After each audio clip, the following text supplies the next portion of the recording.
had actually a bunch of spaces for Mandy, but this is her pantry. Oh my God. I know. Shut up. It's like, shut. I know. It's insane.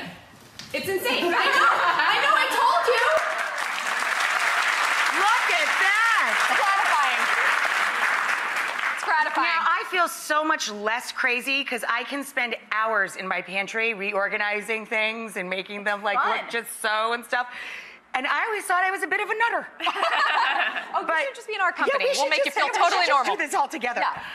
Yeah, that just makes you happy. I know. It sure does. Yes. It makes me very happy. Is that why you guys love doing this? Because it really, that's sexy. Yes, it is. And you know, one of the things that we really wanted to do to sexify the space was to create custom spice jars. We think it really kind of like sets it off. We group them actually by like savory, not like we know, but you know. we looked it up.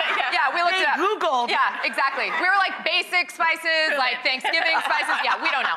Anyway, but that's what we did in Mandy's, and it just looked really beautiful. We love it. We're obsessed with it. Another tip for the pantry that makes any space way more functional: get rid of your cereal boxes. Just keep the bag, and you can use bag clips. Yeah. Chalkboard clips and easily write flakes, O's, you know, whatever it is. Or you can just look at the see-through bag. Rachel, is that fun? That's not fun. This is fun. They love a label.